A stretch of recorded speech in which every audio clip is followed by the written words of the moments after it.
Hello friends, welcome to what's of facts. இன்றைக்கி நம்ம என்ன பார்க்க போகிறோம் அப்படின்னு பார்த்தீங்கன்னா மேட்ரிமோனியல் ஸ்கேம்ஸ்.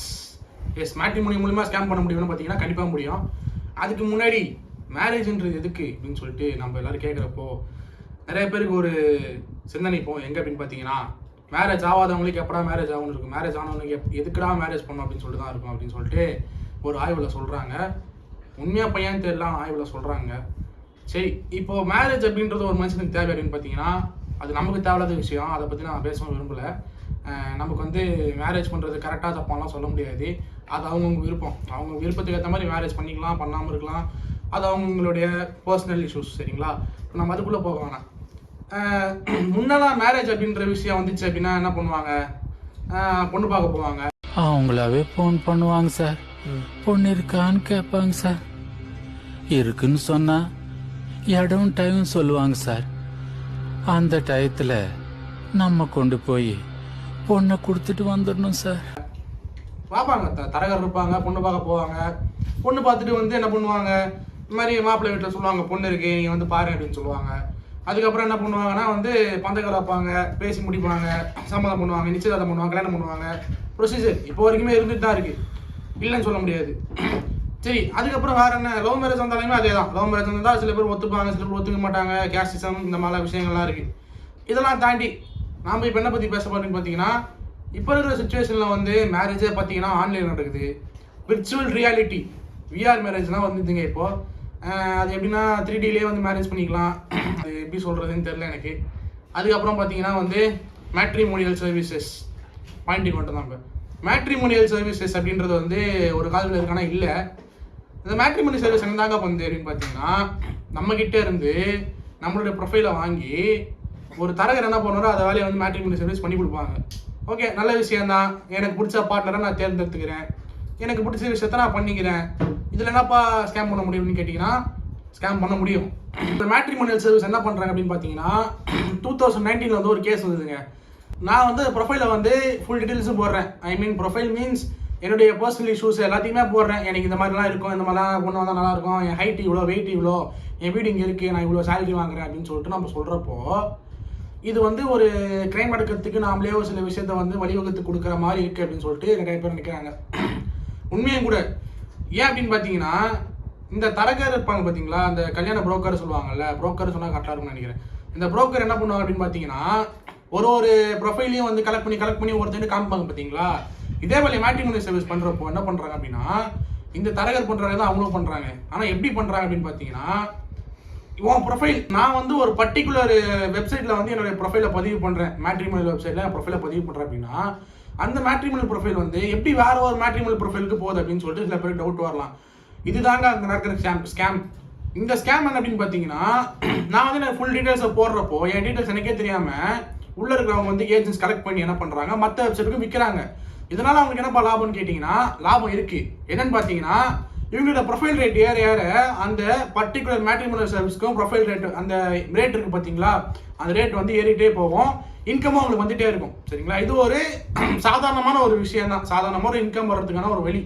இதை தாண்டி ஒரு முக்கியமான ஸ்கேம் அப்படின்னு பார்த்தீங்கன்னா, இந்த ஆன்லைன் மூலயமா மேட்ரிமோனியல் சர்வீஸில் தன்னுடைய இது ரெஜிஸ்டர் பண்ணுறதுலாம் என்ன பண்ணுவாங்க அப்படின்னு பார்த்தீங்கன்னா, என்னுடைய வீட்டு அட்ரஸ் எனக்கு தெரியும், நான் எவ்வளோ சேலரி வரேன்னு தெரியும், நான் என்ன பண்ணுறேன், ஹாபி என்ன, என்னுடைய ஸ்பெஷல் டேலண்ட் என்ன, நான் எங்கே இருக்கேன், என்ன ரெசிடென்ஸில் இருக்கேன், இது எல்லாத்தையுமே சொல்கிறதுனால அந்த ப்ரொஃபைலை மட்டுமே வச்சு ஒரு ராபரி நடக்கிறதுக்கோ டக்காரி நடக்கிறதுக்கோ வாய்ப்பு இல்லைன்னு சொல்ல முடியாது இல்லைங்களா. நான் இந்த ப்ரொஃபைலை வச்சு என்ன பண்ணலாம், நீ எங்கே போகிற, என்ன பண்ணுற, என்ன வர அப்படின்னு சொல்லிட்டு எதாவது தெரிஞ்சுக்கலாம். தெரிஞ்சுக்கிறதுனால என்ன ஆகும் அப்படின்னு பார்த்தீங்கன்னா, நான் என்னுடைய பர்சனல் டீட்டெயில்ஸை நான் ஷேர் பண்ணிட்டேன், உனக்கு நான் சாவி கொடுத்துட்டேன், என் வீடு தான்ப்பா திருடிட்டு போ அப்படின்னு சொல்லிட்டு சாவி கொடுத்துட்டேன். இது சிம்பிளாக ஒரு கிரைம் எடுக்கிறதுக்கான இஷ்யூவாக அப்போ பார்த்துட்டு இருக்காங்க. அதுக்கப்புறமேட்டு இன்னொரு முக்கியமான விஷயம் என்னன்னு பார்த்தீங்கன்னா, ஃபேக் மேரேஜஸ்.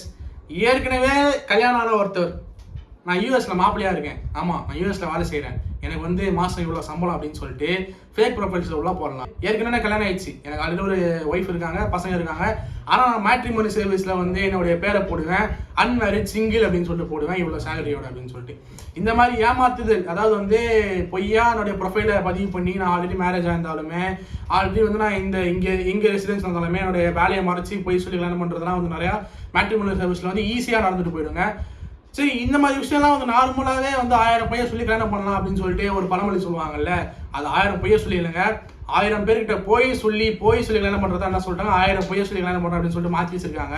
பொய் சொல்லி யாருமே கல்யாணம் பண்ண முடியாது, லைஃப்ல நல்லாவே இருக்க மாட்டாங்க சரிங்களா. அதுக்கப்புறமா பார்த்தீங்கன்னா இந்த மேட்ரிமோனியல் சர்வீஸ் வந்து என்ன பண்ணுது அப்படின்னு பார்த்தீங்கன்னா, இந்த மாதிரி ப்ரொஃபைல்ஸ்லாம் கலெக்ட் பண்ணி இந்த ஃபீமேல்ஸ் இருக்காங்க பார்த்தீங்களா, ஃபீமேல்ஸ்லாம் அவங்களுடைய ஃபோட்டோஸ் போடுறாங்கல்ல, அழகழகாக ட்ரெஸ் பண்ணி, என்ன நான் வந்து அப்படியே மேக்கப் பியூட்டி பார்லர்லாம் போயிட்டு மேக்கப்லாம் போட்டுட்டு ஆன்லைனில் போடுறப்போ இந்த மாதிரியான வெப்சைட்டில் வந்து ஈஸியாக கிராக் பண்ணி அவங்க ப்ரொஃபைல் அவங்களுக்கே தெரியாமல் எடுத்து எந்த விஷயத்தாலும் யூஸ் பண்ணலாம் இல்லைங்களா. ஏன் சொல்ல போனால் பான் வெப்சைட்டில் கூட போடுறதுக்கு வாய்ப்பு இருக்குது. இல்லையா, அது மட்டும் இல்லையா, இன்ஸ்டாகிராமில் வந்து ஃபேக் ஐடிஸ் இருக்குது பார்த்தீங்களா, அந்த ஃபேக் ஐடிஸில் வந்து பார்த்தீங்கன்னா ஒரு பர்டிகுலர் ஃபோட்டோ வரும், இத்தனை மணி நேரத்துக்கு இவ்வளோ காசு அப்படின்னு சொல்லிட்டு ஒரு ஃபோட்டோவை பட்டு அனுப்பிச்சுதான் இருப்பாங்க பார்த்தீங்களா. அப்படி இருக்கிற ஃபோட்டோஸ் எல்லாமே இந்த மாதிரி மேட்ரிமோனியல் சர்வீஸ்லேருந்து எடுக்கிற ஃபோட்டோஸ் அப்படின்னு சொல்கிறாங்க. இது வந்து ஒரு முக்கியமான விஷயம், பெண்களே உஷார் சரிங்களா. நீங்கள் வந்து அப்படின்னா மேட்ரிமோனியில் தான் போட்டு கல்யாணம் பண்ணணும் அப்படின்னு நினச்சிங்கன்னா அதை தவிர்த்து நீங்கள் வந்து வேறு விஷயத்துலையும் கல்யாணம் பண்ணலாம். வேறு விஷயமா இந்த மாதிரி அப்பா அம்மா கிட்ட அப்பா அம்மா பார்க்குற பொண்ணியோ அப்பா அம்மா பார்க்குற பையனையோ இல்லைனா வந்து லவ் மேரேஜ் பண்ணாலுமே வந்து வீட்டில் பேசியோ அந்த மாதிரி நீங்கள் பண்ணிக்கலாம். மேட்ரிமோனியல் சர்வீஸ் அவசியமானு கேட்டால் சில சிக்கல்கள் இருக்குது, அது கையாள தெரிஞ்சவங்க நல்லா கையாளலாம், கையாள தெரியாதவங்களுக்கு வந்து அது உண்மையிலே வந்து ஒரு பெரிய சிக்கலாக தான் இருக்கும் இப்போ வரைக்குமே. சரிங்க, இந்த மேட்ரிமோனியல் சர்வீசஸில் ஃபேக் ஐடிஸ் இதெல்லாம் வந்து பார்த்தாச்சு.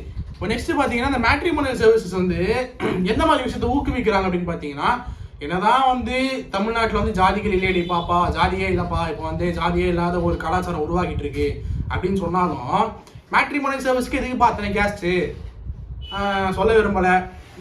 இந்த பர்டிகுலர் மேட்ரிமோனிக்கு இந்த கேஸ்ட் ஆளுங்க, இந்த பர்டிகுலர் மேட்ரிமோனிக்கு இந்த கேஸ்ட் ஆளுங்க அப்படின்னு சொல்லிட்டு கேஸ்ட் வந்து நமக்கு கண்ணுக்கு தெரியாமலே வந்து ஒரு ஆன்லைன் மூலியமா வந்து வளர்ந்துக்கிட்டே தான் இருக்கு இப்போ வரைக்குமே. இந்த கேஸ்ட் சிஸ்டம் ஒழிக்கணும் அப்படின்னு சொல்லிட்டு பேசுறவங்க முதல்ல மேட்ரிமோனி சர்வீஸ் தான் ஒழிக்கணும்.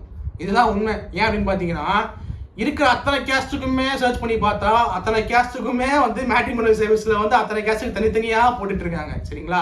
இது ஒரு மெயின் விஷயமா இருக்கு.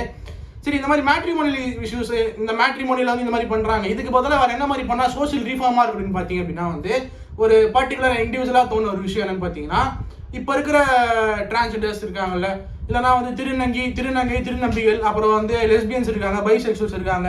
ஸோ இந்த மாதிரி ஆளுங்கள்லாம் வந்து மேரேஜ் பண்ணுறதுக்கு வந்து ஆசை இருக்காதா, இந்த மாதிரி ஆளுங்க மேரேஜ் பண்ணணும்னா இந்த மாதிரி வெப்சைட்டில் வந்து matrimonial services for transgenders, matrimonial services for lesbians இந்த மாதிரி ஒரு விஷயத்தை கொண்டு வந்தால் நல்லா இருக்கும்னு சொல்லிட்டு நான் நினைக்கிறேன்.